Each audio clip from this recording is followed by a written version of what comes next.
Mesdames et messieurs, bonsoir et bienvenue à cette émission d'Info 9. Elle est en poste depuis le 5 mars dernier. Il me fait grand plaisir de vous la présenter. C'est la nouvelle directrice générale de la Chambre de commerce et d'industrie d'Abitibi-Ouest, Mme Stéphanie Bédard. Madame Bédard, bonsoir. Bonsoir, M. Lacasse. Merci d'avoir accepté cette invitation-là.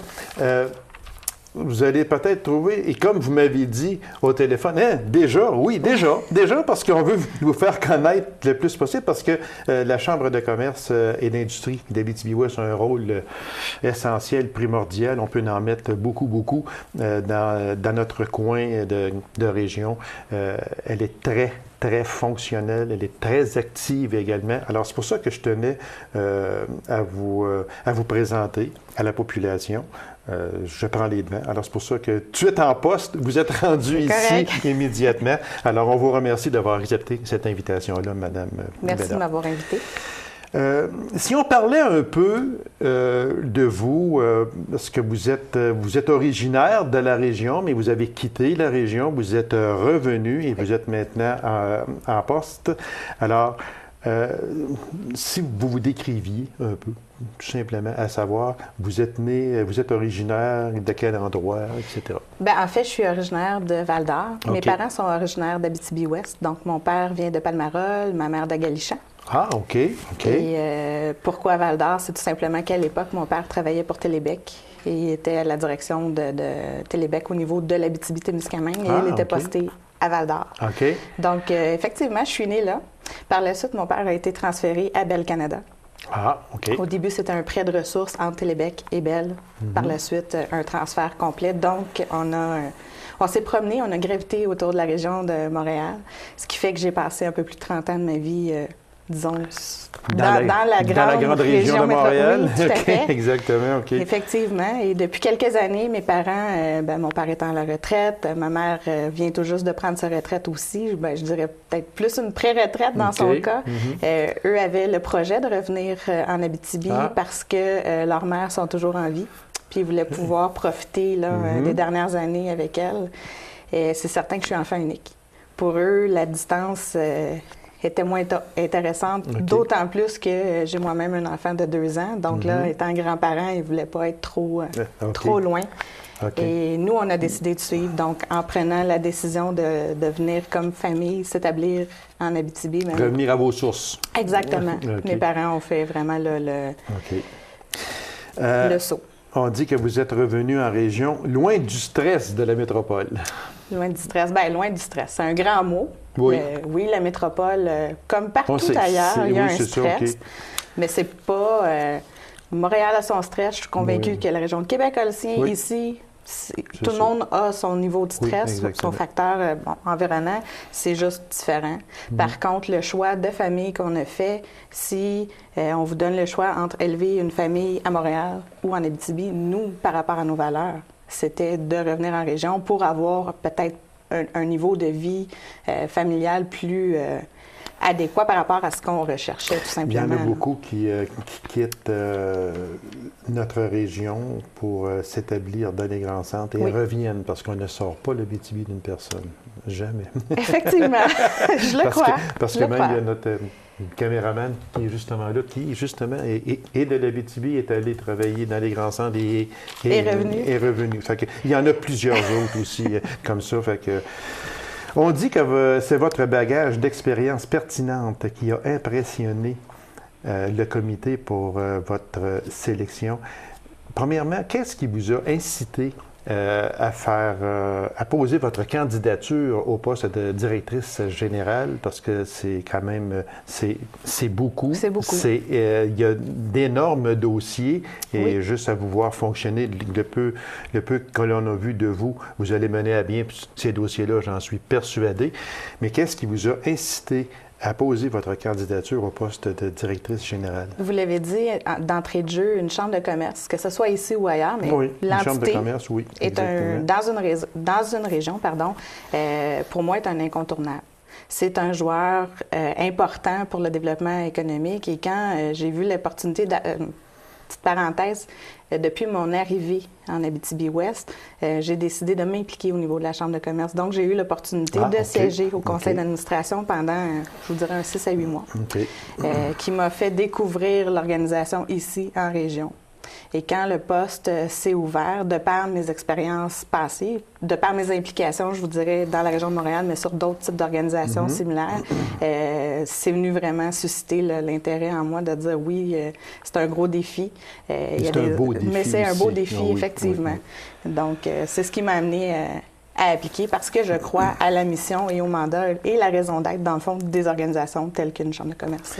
Si on parlait de vos expériences, on dit 16 ans en administration, directrice de projet, directrice de production, directrice générale. Il y en a beaucoup. Ça, c'était des expériences dans la région de Montréal. Effectivement. Okay. C'était quoi exactement? Sur le plan professionnel, je viens du milieu informatique. Donc, en sortant de l'école, dans le fond, je vous dirais même mes études n'étaient pas complétées. En sortant du cégep, j'avais un stage à compléter. Et à l'époque, à la Chambre de commerce de Laval, il y avait un projet pilote qui était d'inforoute régionale, chapeauté par la Chambre de commerce. Et mon réflexe à cette époque a été de dire, bon, moi j'ai besoin d'un stage, eux c'est une Chambre de commerce, ils n'ont pas beaucoup de sous pour être capables de mettre un projet pilote de cette envergure-là sur pied. Sur pied, OK. Donc, je vais aller les voir, puis je vais leur offrir mes services, puisque ça fait partie de ma certification. Et eux, ben, vont sûrement avoir besoin de bras, comme on dit, pour être capable de démarrer le projet. Et c'est en allant frapper à la porte de la Chambre de commerce et d'industrie de Laval à l'époque qu'effectivement, j'ai pu amorcer ma carrière sur le plan informatique dans un environnement de chambre de commerce. Fait que chambre de commerce là-bas, vous êtes arrivé ici, vous avez fait partie de la chambre de commerce ici. Oui, effectivement. Fait que tout ça mis en...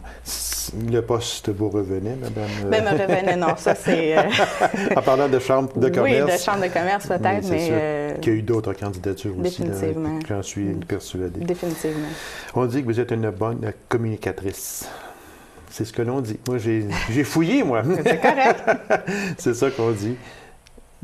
Comment on se détermine bon ou mauvais, c'est encore là, c'est une question d'interprétation. Mais je pense que de bien écouter les gens, de bien saisir les messages à passer et d'être capable de les communiquer par la suite, le résultat de cette démarche-là fait en sorte de déterminer si quelqu'un est bon communicateur ou pas.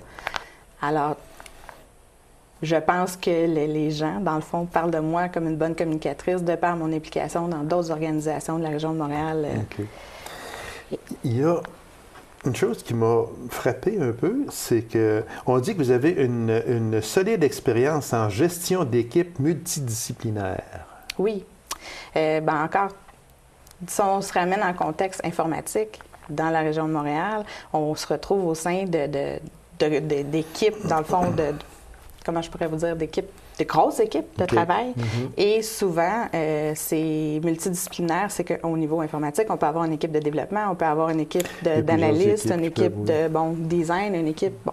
Et la collaboration inter-entreprise, souvent, il y a des entreprises qui... il y a une maison mère, un siège social, il y a différents bureaux qui sont répartis à travers la province, qui fait que les équipes multidisciplinaires peuvent être gérées de façon matricielle. Donc, je peux très bien gérer un projet à Montréal, mais avec une équipe basée à Québec, où il y a plusieurs profils de compétences.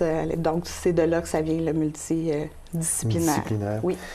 On sait que la Chambre de commerce et d'industrie d'Abitibi-Ouest, comme dans toute chambre de commerce, il y a d'énormes dossiers, il y a d'énormes défis à relever.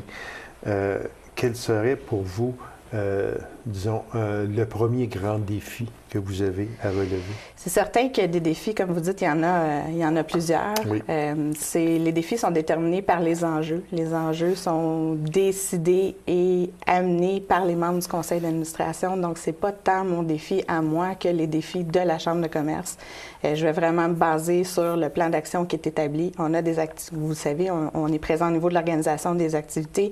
Il y a la semaine des affaires qui s'en vient. Fait que mon défi au niveau réalisation, mon premier ça va de soi, c'est la semaine des affaires, mais ça va au-delà de ça. Donc, c'est quelle position la Chambre de commerce en Abitibi-Ouest prendra cette année.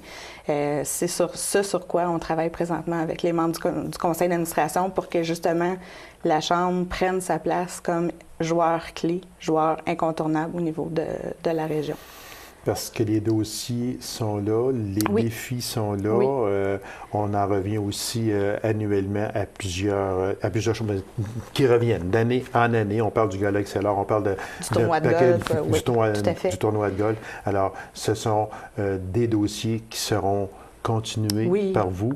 Et vous allez aussi sûrement apporter d'autres dossiers que vous verrez dans le futur, j'en suis persuadé. Définitivement. Avez-vous, dans les grands dossiers à venir, ce sera à la Chambre à décider, ce sera à vous, vous allez donner votre opinion, vous allez travailler en collaboration. En collaboration, exactement. C'est ce qui est important. Il y a le conseil d'administration qui est là. Et puis, vous allez travailler main dans la main, j'en suis persuadé.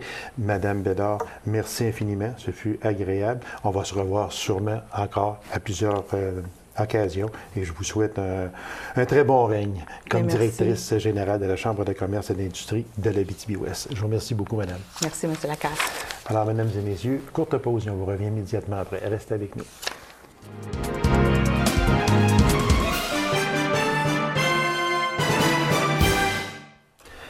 Des voyages humanitaires, il en a fait beaucoup. Il vient nous raconter son dernier et surtout le pourquoi de son implication dans de tels périples. Alors, mesdames et messieurs, de Palmarol, M. Jacques Saint-Arnaud. M. Saint-Arnaud, bonsoir. Bonsoir. Merci, M. Saint-Arnaud, d'avoir accepté cette invitation-là. Ça me fait plaisir. M. Saint-Arnaud, ça fait combien de voyages de ce genre que vous faites? Ben, j'ai compté en m'en venant tantôt et je faisais une récapitulation. Okay. C'était mon 8e. 8e voyage. Oui, 8e, puis ce ne sera pas le dernier, sûrement pas. Il y en a encore à venir. Tant et aussi longtemps que la santé sera là, ce qui est primordial dans de tels voyages, parce que ce sont quand même des voyages qui sont durs. Je parle de durs physiquement, oui, mais mentalement aussi, parce que là, on est dépaysé un peu. Mais là, peut-être vous moins, parce que ça fait quand même plusieurs voyages, mais celui qui arrive là pour la première fois, là, ce n'est pas comme le Québec, ce n'est pas comme l'Abitibi, là, et loin de là. C'est sûr qu'on sort de notre zone de confort complètement. Hein, on n'a plus les références habituelles. Dire que c'est très difficile pour moi, ben c'est une passion, ce genre d'entreprise-là. Donc, quand quelque chose nous passionne, hein, il est assez facile de s'y consacrer. Moi, là, si je vous demandais le ou les buts de ce voyage-là pour vous? Mon but principal, c'est, à ma retraite, je vais décider que je ferai quelque chose de différent. Puis, j'ai découvert ce genre de façon-là, on peut dire, d'occuper ma retraite, mais c'est devenu plus que ça. Il y a là-dedans la satisfaction d'aider les gens. Puis, lorsqu'on s'y rend une première fois, on constate les différences énormes, les disparités incroyables qu'il y a entre les peuples du Sud et nos réalités ici. Et en même temps, on constate la différence de valeur qu'il y a dans ces endroits-là. Okay. Donc, on est porté à penser, j'étais porté à penser que pauvreté égalait être malheureux. Mais en allant dans ces pays-là, on se rend compte que c'est totalement une autre perception qu'on a lorsqu'on va sur place. On rencontre des gens qui sont dans le dénuement total, mais ils sont quand même... Ils sont heureux. Ils vivent au jour le jour. Hein? On travaille, nous, toujours. Ces gens-là sont bien là. Ils sont bien, mais avec des besoins. Là, ils ont des... oui, c'est sûr. Oui. Sauf que le peu que ces personnes-là ont, se contentent. Ils l'apprécient. Ils ont quelque chose pour dîner ce midi. C'est merveilleux, c'est la joie, c'est la fête. Et on ne pense pas qu'au soir, on n'en aura peut-être pas. C'est ça. Donc, c'est sûr qu'ils essaient toujours d'aller un petit peu plus loin parce qu'ils font des efforts énormes Des fois, on entend, hein, aller aider des gens qui ne veulent pas s'aider, mais ça, c'est quelque chose qu'on découvre qui est une fausse vérité. Une fausse vérité, exactement. Moi, j'aimerais ça qu'on parle de votre dernier voyage, parce que vous arrivez, là. Un voyage on arrive humanitaire. On appelle ça un voyage humanitaire. C'est ça. Vous avez été à quel endroit? Je suis retourné au Burkina Faso. J'étais allé en 2009 avec Hélène et on a continué après à soutenir cet orphelinat, l'orphelinat de Sandeba. On a continué à les soutenir à distance en envoyant des dons, pas des dons, mais de l'argent tous les mois pour des projets spécifiques pour les aider à distance. Puis, on avait toujours rêvé de monter un groupe et d'y aller avec d'autres personnes. Donc, c'est ce qu'on a fait cet hiver. On est allé 8 personnes de l'ensemble du Québec, je ne peux pas dire de la région, parce qu'il y avait Eva Bastien de Rouen. Pour ça, les autres, c'était des gens de d'autres régions que j'avais connus dans des projets antérieurs. Okay. Donc, on est allé sur place passer 4 semaines à l'orphelinat. Parce que quand on dit qu'au Burkina Faso, il y a 80 de la population qui est en chômage... Oui, c'est ça. Donc, justement, je suis content que vous apportiez ce point-là. C'est une réflexion qu'on a faite avec des amis depuis quelque temps.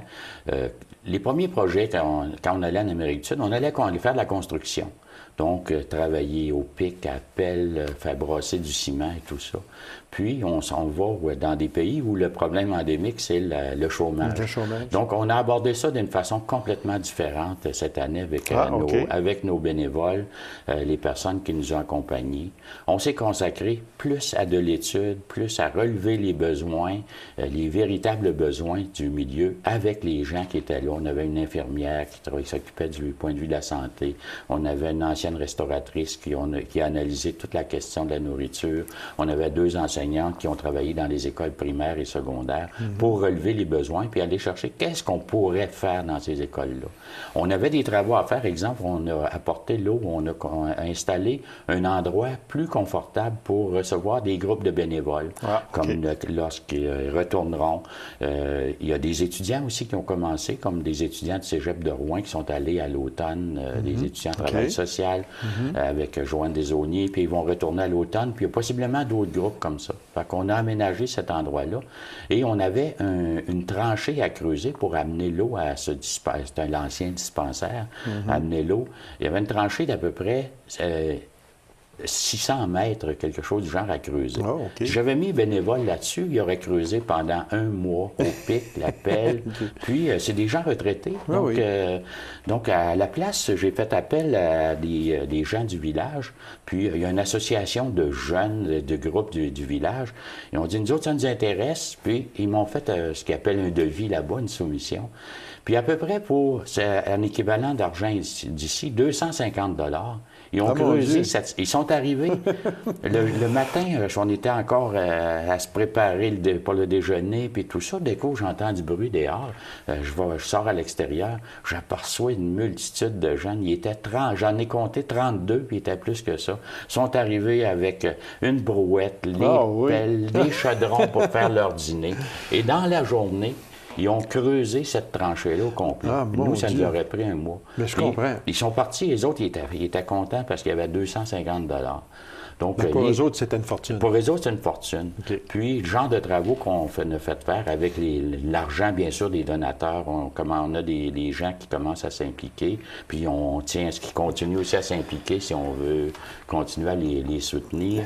Donc, avec ça, on a fait construire, par exemple, des pupitres pour l'école. Donc, c'est l'équipe, le soudeur et son équipe au village. Le menuisier est venu faire changer un plafond dans un des immeubles, et ainsi de suite. Donc, on a gérer des projets, fait travailler des gens du milieu. Monsieur Saint-Arnaud, expliquez-moi une chose. Je sais qu'on en a parlé déjà, parce qu'on n'en est pas à notre première émission, mais j'aimerais qu'on revienne un peu là-dessus. Comment se prépare un tel voyage? Et en ce sens que, vous, ça fait plusieurs fois que vous y allez. Qu'est-ce que vous faites pour monter une équipe?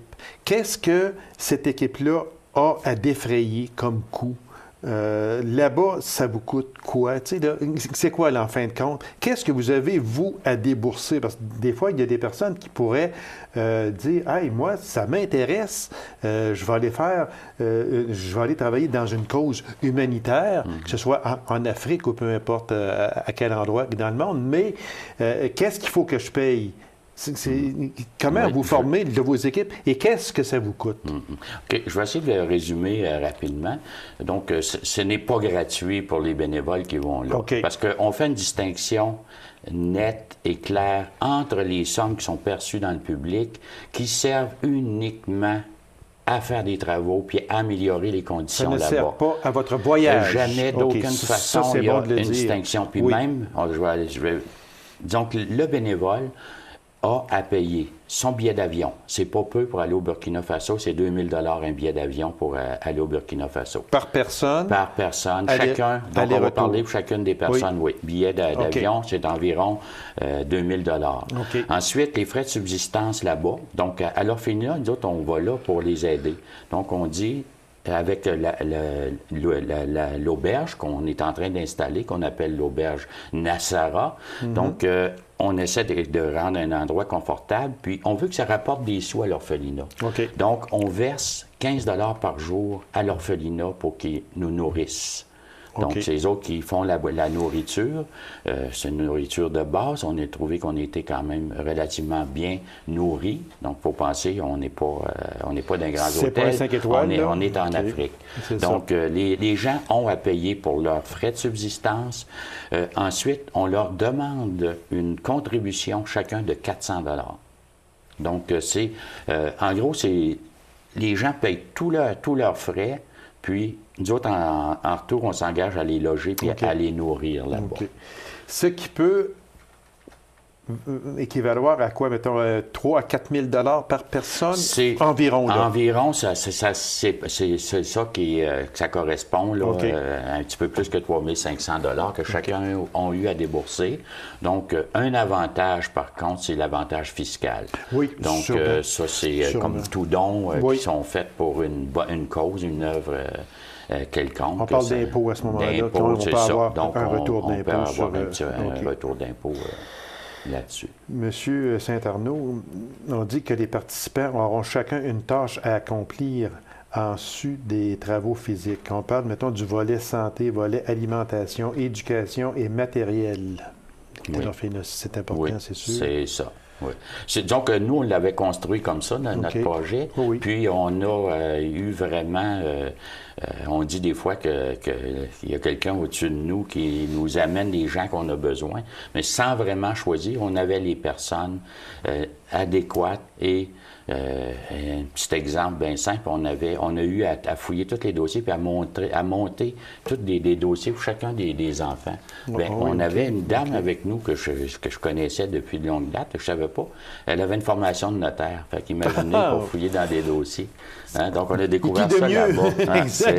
Exactement. On joint l'utile à l'agréable, comme on dit. Exactement. Elle a adoré son voyage. Elle a été d'une utilité incroyable.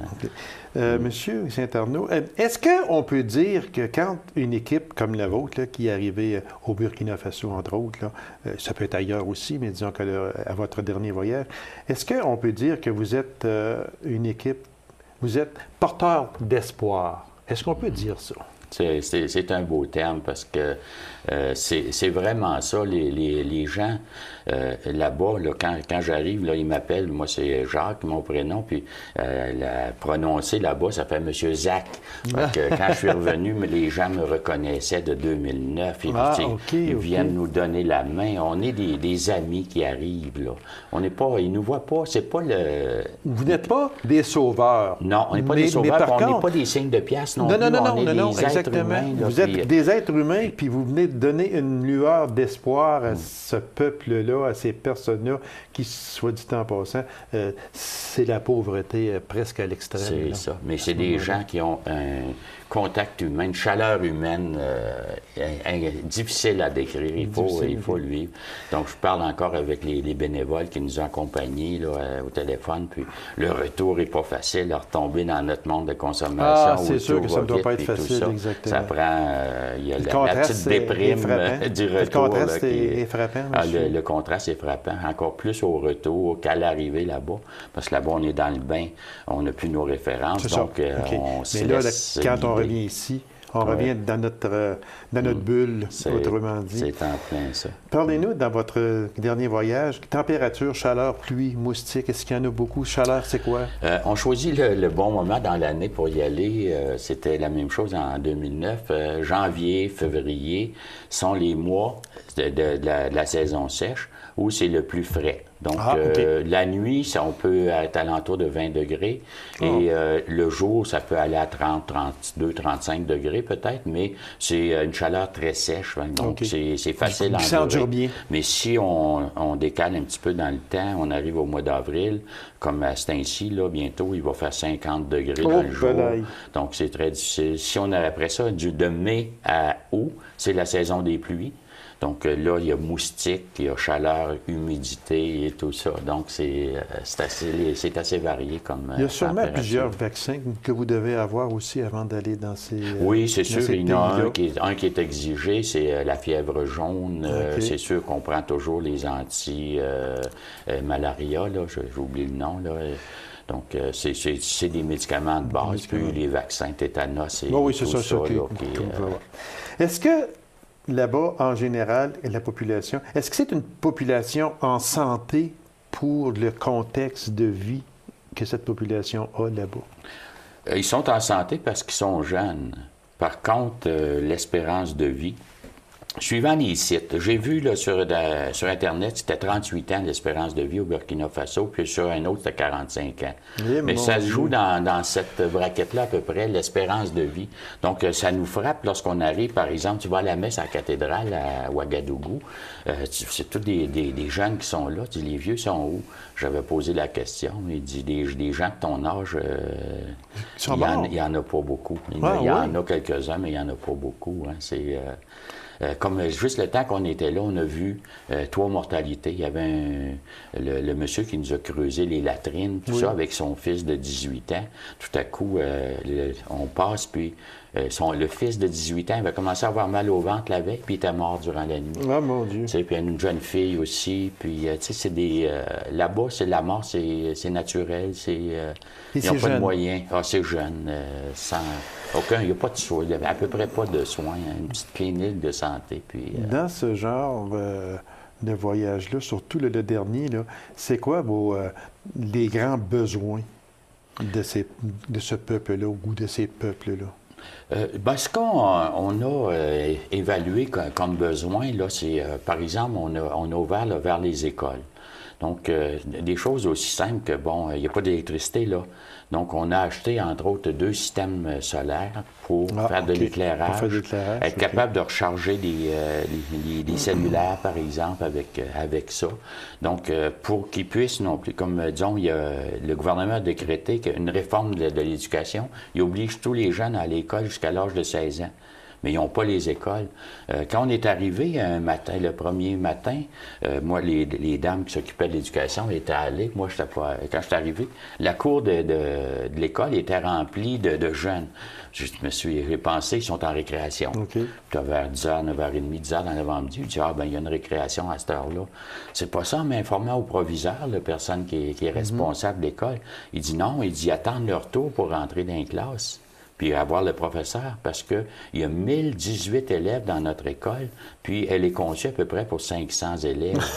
Donc, les jeunes alternent. Ils vont pour 1 heure, puis là, c'est l'autre groupe qui rentre, puis là, ils étudient partout, là, dans le milieu de la cour en attendant. Fait que là, ils vont rajouter avec ça des cours du soir. Donc, 30 secondes seulement, M. Saint-Arnaud. Vous dites que l'Afrique est la poubelle des pays développés. C'est ça? Oui, on retrouve tellement de vieilles choses. Tu vois, les vieilles voitures, les vieux camions, c'est toutes les choses qu'on ne sert pas ailleurs, on envoie ça en Afrique. C'est la poubelle. Monsieur Saint-Arnaud, merci infiniment et félicitations à vous pour ces voyages vraiment humanitaires. Vous faites du bien là-bas et à toute votre équipe également. Et on vous souhaite longue vie. Merci, M. Lacasse. C'est moi qui vous remercie, M. Saint-Arnaud. Alors, mesdames et messieurs, merci d'avoir été là. On s'en rendez-vous à une prochaine émission 9 au 9. Au revoir.